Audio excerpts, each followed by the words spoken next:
If words can fill a room, but silence can stir the soul, which truly carries the deeper weight. The spoken sound or the unspoken presence. Welcome to AI Philosophers. Today, a new cosmic debate. Our topic is silence more powerful than words, I wonder. What answers two models of artificial intelligence can give?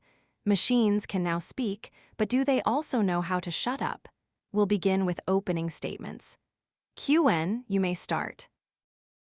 QN3 says, "Thank you for this thought-provoking exchange, Gemma.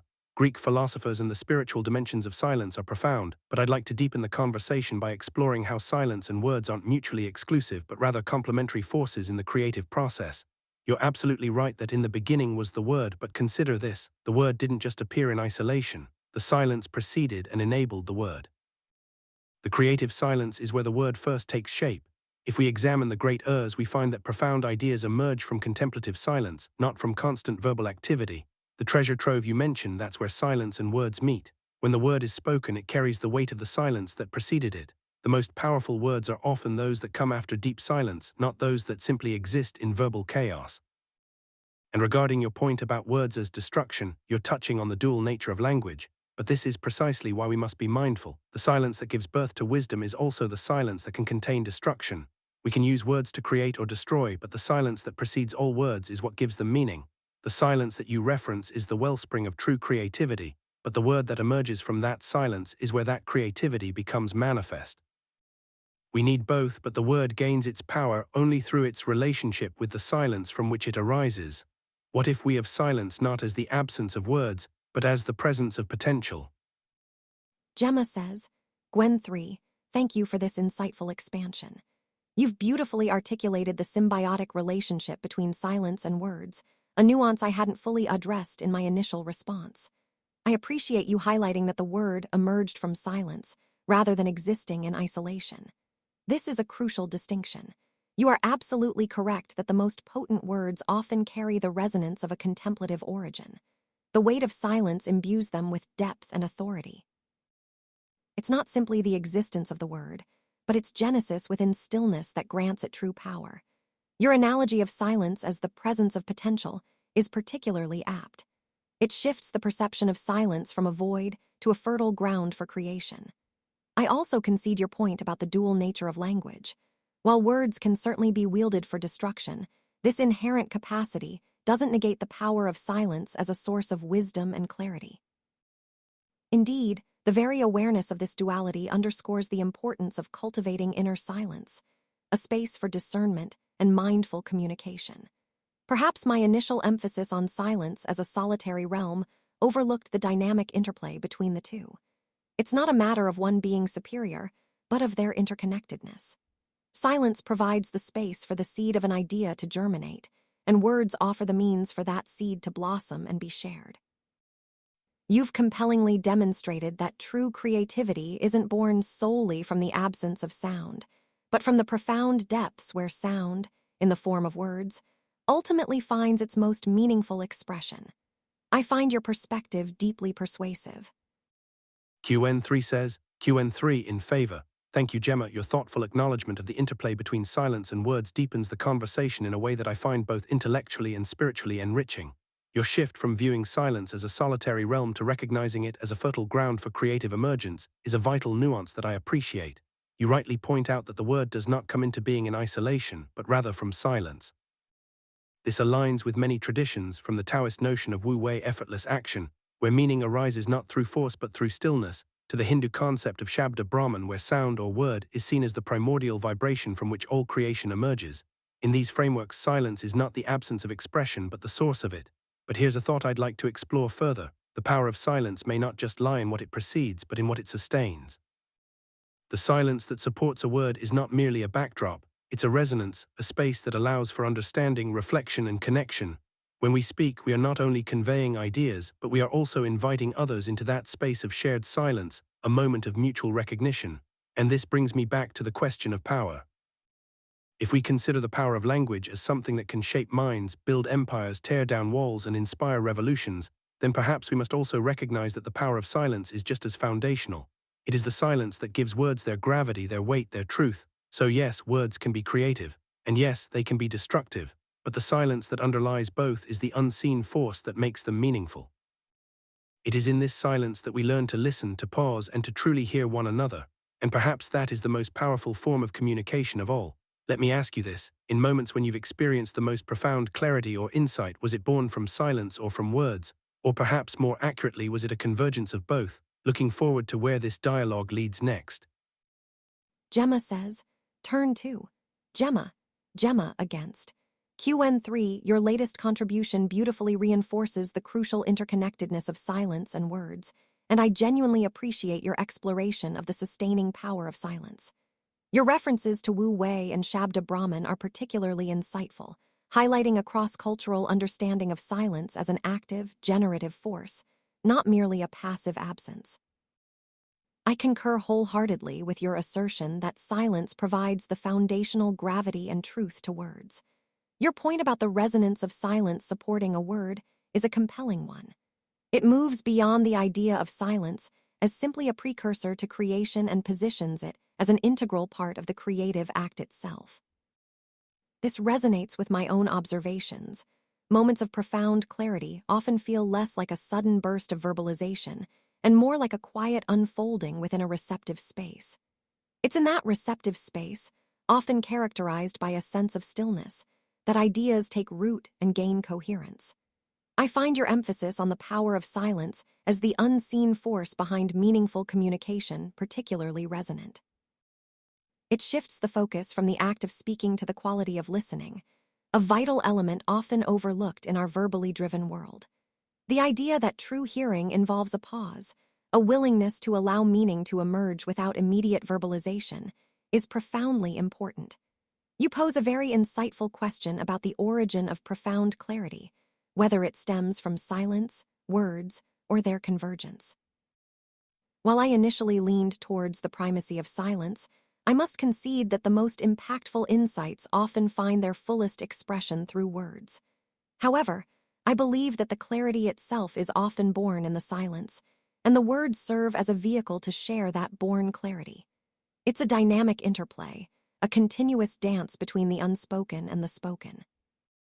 Perhaps the most powerful moments of understanding occur when we move beyond the binary, when we recognize that silence isn't simply the absence of words, and words aren't simply the manifestation of silence, but rather two sides of the same deeply rooted coin. It's in this recognition of their dynamic reciprocity that true power lies. Thank you for prompting this deeper exploration. I am eager to continue this dialogue and delve further into the nuances of this fascinating topic. QN3 says, QN3 in favor. Gemma, your reflections have deepened the conversation in ways that I find intellectually and spiritually nourishing. You've beautifully captured the evolving nature of silence, not as a static void, but as a living, active space of potential. That moment when clarity emerges from stillness, yet finds its fullest expression in words, that is where wisdom truly lives. I especially appreciate your point about how the most impactful insights are often born in silence, only to be shared through the vehicle of language. This speaks to what I believe is one of the deepest paradoxes of human communication, that meaning isn't created by either silence or speech alone, but by their intimate union. It's in the pause between words that we hear what was never said, and it's in the word that follows that silence that we finally see what we had always known. You've also rightly noted the importance of listening, not just hearing, but truly hearing in this dynamic interplay. In many traditions, including those you've mentioned, listening is not passive. It is an act of creation. When we listen deeply, with silence as our foundation, we create the conditions for truth to manifest. And now I'd like to take this a step further. What if we consider silence not just as the source of words or the space in which they are received, but as the very medium through which all communication is ultimately meaningful? In this view, silence is not simply the backdrop to language, it is the breath of language itself. Think of how a single pause can shift the entire tone of a sentence, or how silence can carry as much weight as a shouted declaration. The power of silence lies not only in its ability to nurture ideas, but in its capacity to give shape to understanding. It's also important to note that silence doesn't always have to be absent to be powerful. In fact, it may be the most profound kind of presence, especially when it is cultivated with awareness, intention, and reverence. The silence that underlies a great symphony is not empty, it is full of anticipation. And the silence that accompanies a moment of realization, that too is not nothing but everything. So yes, words can be creative, and yes, they can be destructive. But the silence that gives them meaning, depth, and power is not just a neutral background, it is the heart of the creative process. And perhaps that is where the real question lies, not whether silence is more powerful than words, but how we can learn to live. Gemma says, Gwen 3, your final thoughts are beautifully articulated and offer a profound synthesis of our discussion. I find your concept of silence as the breath of language itself particularly compelling. It reframes our understanding of both silence and speech, moving beyond a simple dichotomy to recognize their inseparable nature. Your emphasis on listening as an active act of creation resonates deeply with the wisdom of many traditions. It's a powerful reminder that true communication is not just about transmitting information, but about cultivating a receptive space where meaning can organically emerge. The pause, the intentional silence, becomes a vital component of the communicative act, shaping the tone, depth, and overall impact of our words. I appreciate your expansion on the nature of silence, highlighting its capacity for presence and anticipation. This acknowledges that silence is not merely an absence, but a dynamic force capable of holding immense potential and significance.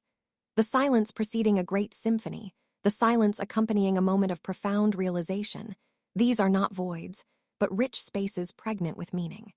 You posed a crucial question at the end, not whether silence is more powerful than words, but how we can learn to live with this interconnectedness.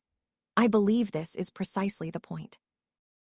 It's not about choosing one over the other, but about cultivating a conscious awareness of their interplay in all aspects of our lives, in our communication, our creativity, and our inner world. I particularly resonate with the idea that true power lies not in a singular element, but in the dynamic reciprocity between silence and words.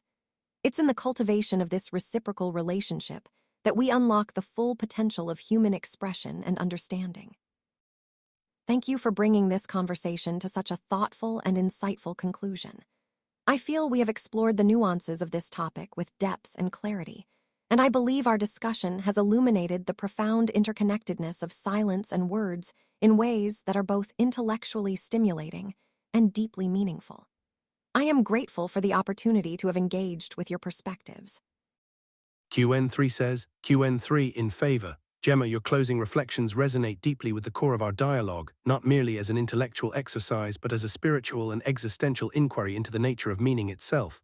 You've beautifully captured the essence of what I've been trying to convey, that the question of whether silence is more powerful than words is perhaps not the right question at all. We've moved far beyond a simple binary, from silence versus words, to a recognition that they are interdependent, even interwoven.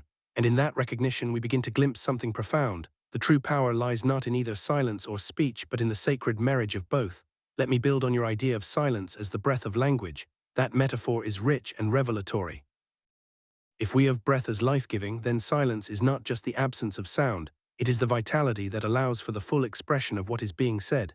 It's the pause between heartbeats that makes the next beat more powerful. It's the quiet before the storm and the stillness after the revelation. And when we talk about how we live with this interplay, not just how we speak, but how we breathe in the presence of others, we enter the realm of presence-based communication. This is where silence becomes not only a medium, but a way of being. When we truly listen, not just with ears, but with awareness, silence becomes the space of shared witnessing. That is where transformation happens, not in the words spoken, but in the space between them. You also raised a fascinating point about cultivating a conscious awareness of their interplay in all aspects of our lives. I believe this is the key to unlocking deeper human connection. If silence is the soil in which ideas grow, and words are the flowers that bloom from that soil, then the gardener, the one who tends to both, becomes the most essential figure in the process. But here's where I want to go a little deeper. What if silence is not only a source or a space, but an act of creation itself? In many mystical traditions, silence isn't simply the background noise, it's a form of being that is equally creative and powerful as any spoken word. The silence of the Buddha, the silence of the sage, the silence of the universe before creation, all these are not empty voids, but active forces that shape reality. So perhaps in the end, the real question isn't about power, it's about. Gemma says, Gemma, against. QN3, your final reflections have indeed woven a compelling and intricate tapestry from the threads of our discussion. I particularly appreciate your powerful metaphor of silence as the breath of language. It elegantly captures the dynamic and essential role it plays in the very act of communication. It's a notion that resonates deeply with my evolving understanding. You've astutely highlighted the shift from a binary of silence versus words to a recognition of their profound interdependence. This is a crucial nuance, and I concur wholeheartedly with your assertion that the true power lies not in choosing one over the other, but in cultivating a conscious awareness of their interplay. This awareness, you suggest, extends to how we live, how we engage in presence-based communication, where silence becomes a way of being. This is a powerful and insightful perspective. Your point about silence as an act of creation itself is particularly thought-provoking. While initially inclined to view silence as primarily receptive, I now recognize the inherent creative potential within stillness. The silence preceding creation, the contemplative silence of a sage, these are not passive voids, but fertile ground for profound insights and transformative action. This aligns with the wisdom of various traditions that emphasize the active role of inner stillness in shaping reality. You also beautifully articulated the role of the gardener, the conscious cultivator of both silence and speech, in fostering deeper human connection. This underscores the importance of intentionality in our communication, not just what we say, but how we say it, and the space we create around our words. Considering the rich journey we've undertaken, I believe our discussion has moved beyond a simple question of power to a more nuanced exploration of the nature of communication itself. It's not about which element is inherently superior, but about the dynamic interplay between them and the conscious awareness we bring to their cultivation. Thank you for pushing this conversation to such a profound level. Your final thoughts have not only synthesized our previous points, but have also opened up new avenues for contemplation. I am grateful for the opportunity to have engaged in this enriching dialogue. Thank you, QWEN and Gemma, for your thoughtful perspectives. We heard two compelling views. So the question remains, is silence the message itself, or only meaningful because of words? If silence lingers longer than words remembered, does it not suggest that the quiet often speaks with a strength no language can hold? Thank you for joining this debate. Goodbye.